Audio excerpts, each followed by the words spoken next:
Gautama Bouddha disait toujours à ses élèves que les mots pouvaient être incroyablement puissants. Il disait que la langue, que nous utilisons pour parler, est comme le couteau le plus aiguisé du monde. Il disait aussi que l'arme la plus dangereuse que nous possédons est nos mots. Même s'ils ne blessent pas physiquement les gens, nos mots peuvent les blesser émotionnellement. Nos mots peuvent être une source de force, mais ils peuvent aussi devenir une faiblesse si nous ne savons pas quand, où ou combien parler. Quand nous parlons gentiment et sagement au bon moment, cela peut mener au succès. Cependant, parler méchamment ou au mauvais moment peut rendre la vie très difficile. Alors, mes amis, aujourd'hui je veux partager une histoire sur l'importance du silence et comment il a le pouvoir de changer votre vie. Cette histoire vous aidera à comprendre la force que le silence peut apporter. Il était une fois, en Inde, un célèbre moine bouddhiste qui vivait profondément dans une forêt calme, loin du bruit du monde. C'était une personne méditative et bien connue dans toute l'Inde. Un jour, un roi vint à lui et lui dit « Respecté moine, je me sens toujours fatigué, frustré et contrarié. Mon esprit est très agité. Même si j'ai toute richesse, renommée et tous les luxes que l'on peut désirer, je n'ai toujours pas de paix intérieure. Oh moine, s'il te plaît, aide-moi à me débarrasser de cet esprit agité. » Le moine répondit « Tu possèdes déjà la réponse en toi, mais tu ne l'as jamais découverte. Je veux faire une expérience. Voudrais-tu y participer? Après cette expérience, tu ne connaîtras plus d'agitation ou d'inquiétude dans ta vie. » Le roi, bien que contrarié par cette réponse, accepta et demanda au moine ce qu'il devait faire. Il dit « Je suis prêt à tout pour avoir la paix de l'esprit. » Le moine, d'une voix calme, répondit « Pendant les 15 prochains jours, tu resteras dans mon monastère et vivras comme une personne ordinaire. Pendant ces 15 jours, tu t'assoiras seul en silence et parleras aussi peu que possible. » Le roi accepta le plan du moine. Le premier jour, le roi remarqua que son esprit était plus agité que d'habitude. De nombreuses questions et pensées surgissaient et il se sentait mal à l'aise de vivre une vie simple comme tout le monde. Il avait vraiment envie de parler, mais résista à cette envie et resta complètement silencieux. Cependant, au fil de la nuit, il commença à ressentir un sentiment inattendu de calme et de bonheur. Cette expérience le laissait perplexe, car il ne comprenait pas pourquoi son agitation disparaissait. Le jour suivant, le roi continua à passer du temps en solitude, observant la nature, les fleurs, les plantes et les oiseaux dans le ciel. Pour la première fois, il apprécia vraiment la beauté de la nature qui l'entourait. Il était capable d'observer et de se connecter avec le monde naturel qui l'entourait. 10 jours passèrent et toute l'agitation intérieure et le chaos dans son esprit disparurent progressivement. Le 12e jour, il se retrouva en méditation profonde, ses yeux se fermant d'eux-mêmes.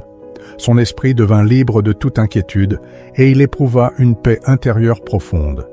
Après avoir passé les 3 derniers jours en méditation profonde, il s'approcha du moine bouddhiste et dit « Respecté moine, j'ai découvert pourquoi mon esprit était si troublé. » Le moine demanda « S'il te plaît, partage avec moi ce que tu as appris. » Le roi répondit « Je parlais trop et je passais beaucoup de temps à penser négativement aux gens. Cette habitude de trop parler et de penser négativement gaspillait mon temps et perturbait mon esprit. En conséquence, je ne pouvais pas accomplir mes tâches efficacement et j'ai commencé à échouer dans presque tout. Ces échecs continus m'ont rendu plus malheureux et facilement irrité. Cependant, ces 15 jours ont été une expérience transformatrice. Maintenant, je me sens comme si je vivais vraiment la vie à son plein potentiel, et je réalise que je la vivais mal auparavant. J'ai aussi appris que nous n'avons pas besoin de forcer la méditation, elle se produit naturellement.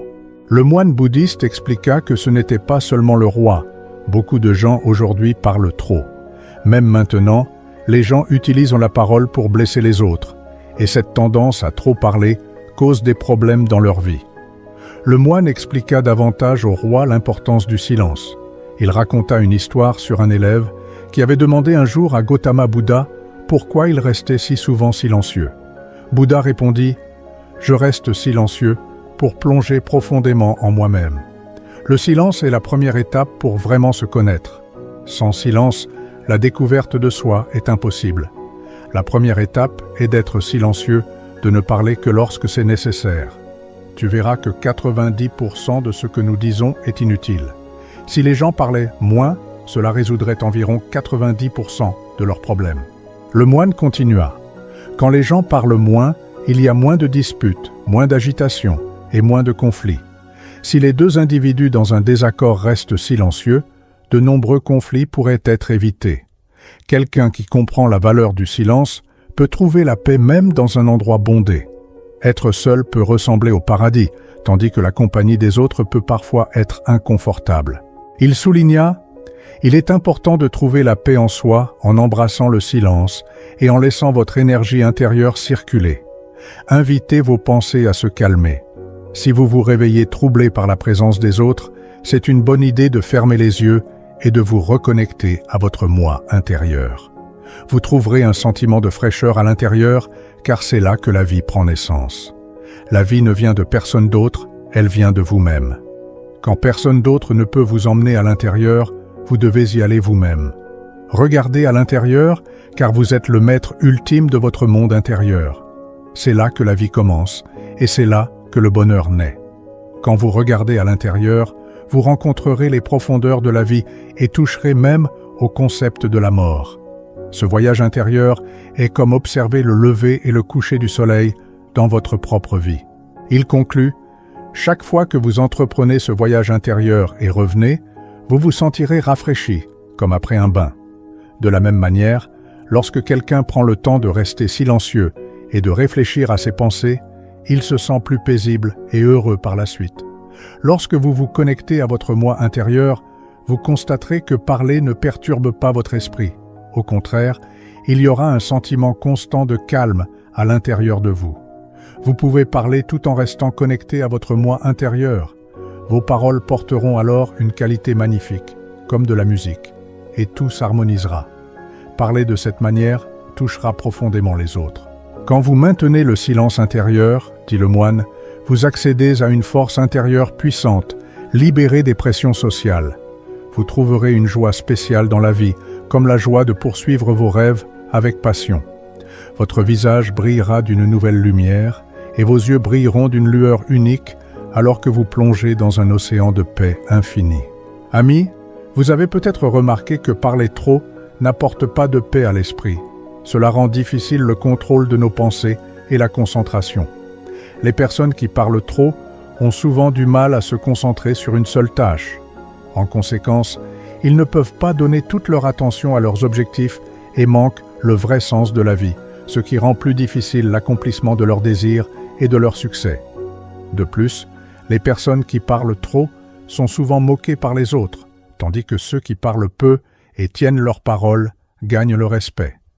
Les gens ont tendance à écouter et à faire confiance à ceux qui parlent peu. D'autre part, un esprit troublé trouve difficile de réussir, car il manque de concentration et d'intérêt réel pour le travail. La véritable intelligence réside dans le fait de savoir quand, où et quoi dire. Ceux qui développent cette compétence ont tendance à réussir dans diverses situations. Une personne qui parle peu devient souvent le centre d'attention et trouve le succès dans différentes entreprises. Lorsque nous observons les qualités des grands individus, nous voyons qu'ils utilisent peu de mots, réfléchissant soigneusement à ce qu'ils disent, et cela contribue à leur succès.